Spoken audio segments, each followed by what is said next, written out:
Discipline and mental resilience are key factors in achieving personal and professional success. Yet many people struggle with staying consistent, overcoming setbacks, and maintaining a strong mindset in the face of challenges. What strategies can help individuals develop greater self-discipline and mental toughness? What habits and mindset shifts make the biggest impact? As a part of this series, I had the pleasure of interviewing Parita Kuttappan. Parita is a certified professional mindset and confidence coach for professional women and working parents. She has 16 years of experience in strategic human resources in both the professional services and defense industries. Parita earned her certified professional coach certification through iPEC, which is the Institute for Professional Excellence in Coaching, and it's an ICF-Accredited Coaching Training Program.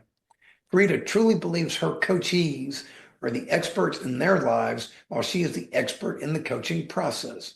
She uses powerful questions and tools to help her clients overcome unhelpful blocks, manage their energy, and understand how to create thoughts and feelings that lead to fulfillment and joy. Regardless of who she's working with, Parita's core mission is to empower working women and parents everywhere to unlock their inner go-getters, bring awareness to what is most important to them, and to live more joyful and confident lives. Welcome, Parita. How are you? I'm doing well. Thank you for having me, Stanley. I appreciate it. That's quite a story.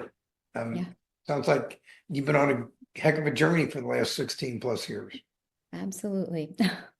Can you tell us a little bit about your background, please? Sure, absolutely. Yeah. So I am the child of immigrants. So my parents moved to the US from India in the early 80s. And that, I think, has been a huge force in shaping who I am. So as somebody who came from people who came to this country with 2 suitcases and $50, I have been taught the power of hard work, the power of discipline, the power of resilience, of getting back up when knocked down, and working really hard for the things that matter in life. And I'm dedicated to passing that down to my children and hopefully beyond. So we fast forward a little bit. I went to college and I got a degree in finance. And why everybody gets a degree in finance, all their friends were doing it. That was literally my reason. And because I was good at math. And so I thought, yeah, this will be good. My parents always said, get a job, do better than us. Do something with your life. Make sure you have a job coming out of college. Got a degree in finance, worked for a professional accounting firm, and quickly realized that that wasn't necessarily the path for me.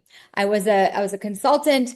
I loved the travel. I loved the perks of the travel. I loved some aspects of the job, but realized that something I thought I could retire in, a profession I would be retiring in, was not necessarily for me. And so there was that voice in the back of my head at the time that was like, this isn't it. This is not it, Parita. There's more value you could be adding. So what does somebody do when that voice comes up? They go back and get more schooling, I guess. So I went back and got my MBA at Georgia Tech. And I thought I could use that time to transition a little bit and think about what I wanted to do next. And what came next was a long career in human resources. And I worked for Raytheon in the defense industry coming out of graduate school. And then I transitioned back into public accounting, working in a global people and culture role. And again, I thought I'm going to be a chief human resources officer one day. This is the career I'm going to retire in. But that voice came back and it was saying, this isn't it. You have more value to add. So long story short, right before the pandemic, I signed up for coaching certification through iPEC with the goal of just, again, furthering my knowledge, furthering my education, developing a skill set, not quite knowing where it would take me. But where that took me was starting my own coaching practice, where I now work, as you said, with professional women and working parents. I am the coach I always needed in my life as I sort of navigated all the different decision points and things I wanted to do with the pros and the cons and what direction should I really go in when I felt stuck, when I feel overwhelmed and I don't know what to do next. I am the coach I always needed. So that is why I chose that niche of professional women and working parents. You made an interesting comment. You said that the voice in your head said that you weren't happy. So you said you did what everyone does. You went back to school. Mhm. That's not what everyone does. I guess that's what an Indian person does. Yeah, I don't, it's yeah, what someone whose parents taught them the yeah, value of hard work does. But yeah. that's not what everyone does by any stretch of the imagination, unfortunately. So hats off to you. And you did it twice. Did it twice, yeah. I can understand. So by the smile on your face, is it safe to assume that you're happier in this role than you were in the other roles? Absolutely. I think, there's such a energetic difference when you wake up every morning knowing, and again, entrepreneurship is not easy. Getting clients is not easy. Doing everything for being a solopreneur at that is not easy. But when you know that you have the capacity to impact someone's life on that really one-on-one kind of basis versus like you're just adding value to an organization. And the way I used to think about it, I'm like, I'm really just making rich people richer in a way by doing the work I do. I didn't feel like I was connecting to people and making a difference. But when you wake up and you know that that is part of the job, is connecting with other people, having conversations like this, being able to share a story and hope that it resonates with others. I mean, there's no way you can't be happier. So no, I definitely made the right decision in going down this path. So what you're doing now, it's what floats your boat and makes your socks roll up and down, right? Absolutely, yes. That's how I feel about the work that I'm currently doing now. And that's the way to be. And I admire what you're doing, that you're helping other people. It's so rewarding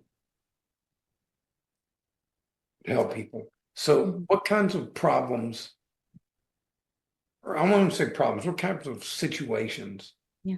do you encounter when a woman first comes to you? What's usually going on? Stress? Stress, overwhelm, burnout, the mental load, the never-ending to-do list, feeling stuck, being ambitious and wanting to develop professionally, but yet, a lot of the women that I work with are working moms, and so they find it hard to juggle that alongside raising a family and having children and ensuring that their family is also taken care of. And they just really can't see a path forward from where they are to where they want to be. Um, you said the never-ending to-do list. Mhm. I always flip that around. I believe in reframing. I call it a never-ending get-to-do list. Get to-do list. That's true. You've got the family. You get to help your children. Look, I mean, if you think about it, your parents, I'm assuming your parents sacrificed to help you. Hmm. And any siblings you might have, they sacrificed to help them too. Do you think they have any regrets for doing that? Oh, absolutely not. No. No. Look what came out of it. Hmm. They're probably happy as can be.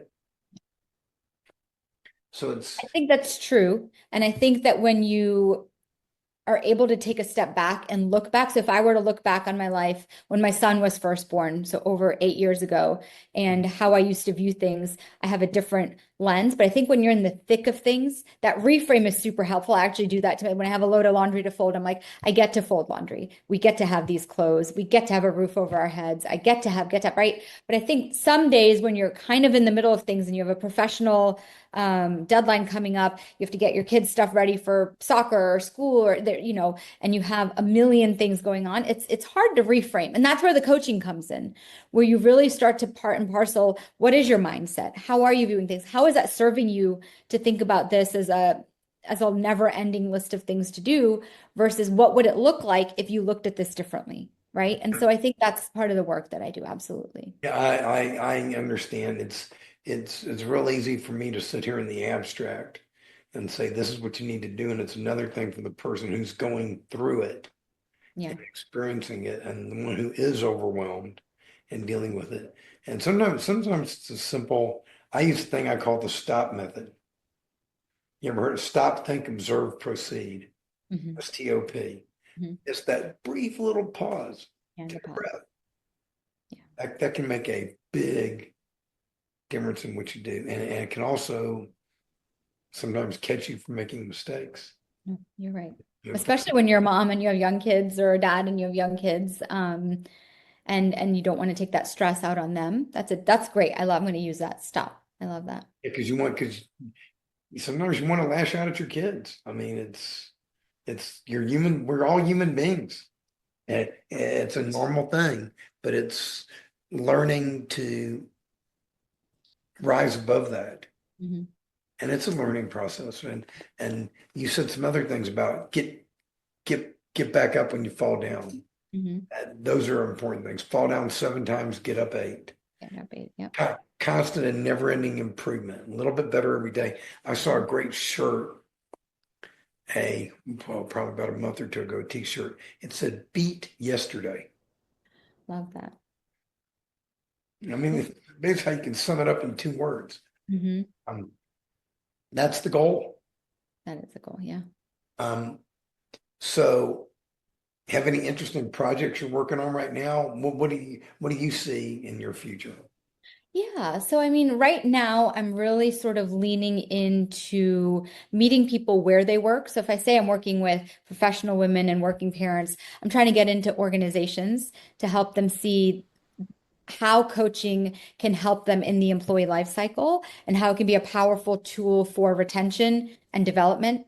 And giving people space because I always said when I worked in corporate America, I always said, I'm like, we spend more time at work than we do at home. And even when we're not physically working or at work, it's still right here. And so we're probably work is probably with us more than anything else.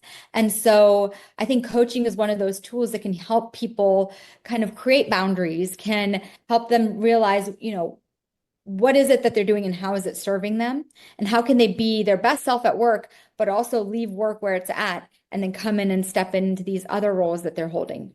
Another thing I'm working on right now is a talk that I developed called Being Your Own CEO, so Chief Energy Officer. And thinking about energy differently. My husband's a physician and he always tells me, don't talk about energy in that way because it's too woo-woo. I'm like, no, it's not woo-woo. There's actually a lot of ways that there's a framework that I have where you can think about energy very differently and how it shows up in your life, the different influencers on it, and just giving people a chance to think about where am I investing? Where am I spending my energy? Where am I getting the return? Where am I not getting the return? And what does that balance look like at the end of the day? I think a lot of people go to bed, again, like I said, overwhelmed, exhausted by just the day itself, and all the demands. But I think if we think about our energy a little bit differently and how we're living, and we give ourselves that space, which is what I think coaching really does, is it gives people space to think about themselves, we can kind of recalibrate a little bit and really live with more intention, with more purpose. And so those are a couple of things that I'm working on right now. Can I share with you? It's funny that your husband says it's too woo-woo. My wife says the same thing to me, the exact Yeah. same phrase sometimes. It's a little woo-woo. Um, and I say the same thing. No, it's not, or it needs to be, and it's okay that it is. But I don't refer to it as just energy. I refer to it as time, energy, and resources. Mhm. Those have limits. And the question is, how do we use them? We all have, what is it, 86,400 seconds a day. Mhm. Each and every day, how do we use them? That's where I think people like you are very helpful, that you can help people, first of all, realize that they have a finite amount of time, energy, and resources, and help them figure out the best ways to use it, and then empower them to go out there and actually do that. Mhm. Did that make sense? No, absolutely. And I think something you said really struck me, and this is what I say to a lot of people as well, is that it starts with awareness, right? It starts with being aware of how you're spending your time, energy, your resources, and thinking about not just a better way, but what is a way that would serve me? Because I tell all especially my working moms, healthier moms in mind, body, spirit, physically, emotionally, mentally equals healthier families, healthier workplaces, healthier communities, and a healthier world. And so that's something I believe in 110%, but it starts with being aware of where you are right now. What is the current state? Absolutely. If you look at any 12-step program, what is the first thing? Awareness. And I have my own personal development system that I've written about. And law number 1 is learning to tell it like it is. Mhm. Not kidding yourself. Right. Um, Taking a good cold hard look at yourself and not beating yourself up if you don't like it. Yeah. Just figure out where you're at, figure out where you want to go, and then what do you need to do to get there? Mhm. Yeah. And try to take the negative emotions out of it. I have found, I know in my own personal journey, a major component of it was learning to forgive myself for my past mistakes. Do you ever encounter that with Oh, people? absolutely. Yeah, they're stuck in the past. They're stuck in who they used to be. And you really have to kind of step into the present moment to evaluate who you are right now. And that's absolutely true. And you have to forgive. I always say, I'm like, we can't do anything about the past. The future is yet to come. All we have is this moment. I think Eckhart Tolle talks about that a lot in his Hmm. books and writing.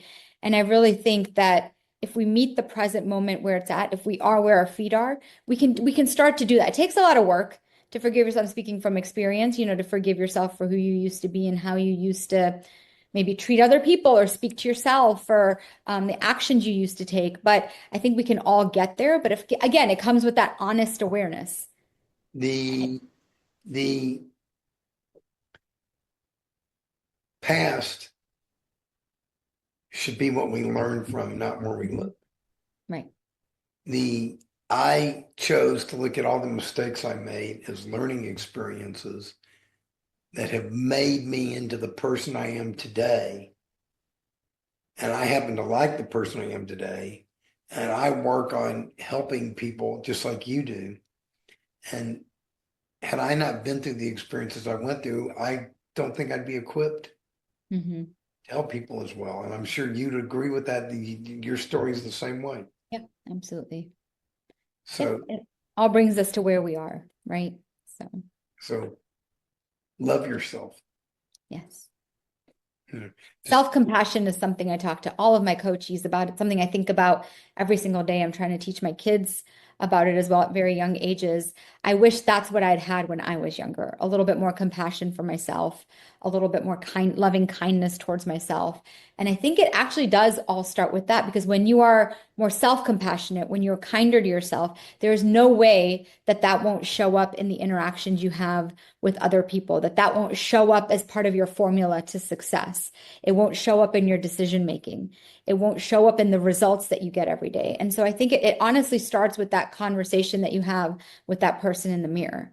Um, we spend, and like I said, we spend a lot of time at work, but you spend the most time with yourself, right? You're that always walking around with yourself. And so I think that I encourage all of my coachees to start there, especially when they don't have that strong foundation of being a friend to themselves. I know that and I didn't realize it till after the fact. It was pretty obvious that I had a lot of contempt for myself Mhm. in a lot of ways. And it's like, I'll give you an example. My personal story is that I lost 220 plus pounds and kept it off. Cousin of mine sent me some pictures from like around 1995, give or take, something like that. And I took a look at the picture of me and I was immediately filled with two emotions. The first one was tremendous disgust when I looked at myself and I looked at the way I looked. That was what hit me at first, disgust. And that's sad when you do that. But then immediately what popped into my mind right after that was tremendous pride for what I've done and the way I look now, and the way I feel now compared to them. So it's kind of funny how you go from one extreme to the other. But I'm a human being, just like we all are. So Mhm. it's okay to feel those things. The question is, what do you do with what do you do? What do you get out of it when you feel those things? Does it turn into a negative that holds you back or keeps you stuck? Or do you flip it, the script, and turn it into something positive? Mhm. It gets you, keeps you going, gets you moving, Yeah. and it helps you. And that's Yeah. whole I would thing. say energy is emotions are energy in motion. So it's nothing more than that. It's data. It's telling you something about your thought process, about what you're thinking and what your body is trying to tell you something. So I think sometimes we overly attach to our emotions. So if you were to look at that picture and just see disgust and then carry that with you and create a story and file it away, that would take you down a very different path than the one you are on right now. And the fact that you felt disgust, you're a human being. Both can exist at the same time, right? You've come a very long way in your journey. And then you felt that pride, which automatically sort of rewrote the story again and took you down a different path. And I think if we just treat emotions as data, it's easier to get back up and keep moving and taking actions that serve you. But when we become overly attached and create stories and write these long novels about what we're feeling, that story just gets replayed over and over and over again. We're not able to change the tape. Yeah, So, yeah. I always like to say blame is irrelevant. You shouldn't blame others and you shouldn't blame yourself. Just figure out what's wrong, what needs to be done, and then fix it. Mhm. Sometimes that's easier said than done. Yeah. Do you have anything else in closing? Do you have anything else you'd like to add? No, I really appreciate this. And I think that, one thing that I do believe in is if it takes a couple minutes to sit with yourself, to sit with your emotions, to sit with your thoughts, do that. But then always move forward. Always take one small action to move you towards what you want to be and what you want to be doing. I think that is almost the secret sauce. There's nothing else to it. Action is where it's at. It's when the rubber hits the road. We can think about success. We can think about being different. We can think about being more self-compassionate. We can think about getting back up. But until we actually do those things, the thinking's not going to get you there. It's the action that's going to get you there. So no matter what, keep moving forward, keep taking those small, tiny steps, and eventually we will all get to where we're meant to be and where we want to be. Tony Robbins likes to say, never leave the scene of a decision without taking action I love that. toward the realization of that. And it's absolutely true. I mean, I know myself, I talked a good game for many years. And, Yeah. I talk about, I'm going to lose weight, I'm going to lose weight, I'm going to lose weight. And then I'd go to the Chinese buffet for lunch and pig out Hmm. and go home and sit on my butt and then get up the next day and do it all over again. Yeah. And I kept telling myself, someday, someday, someday, someday. And then finally, that fortunately for me, that someday did come. But for a lot of people, that someday never comes. Never comes. Yeah. And I just want to tell everybody someday can be today. Just, Talk to people like you. yeah, just start. Will be absolutely. This has been wonderful. Oh, thank you, Fantastic. Stanley. I appreciate it. Thank you so much. You're welcome.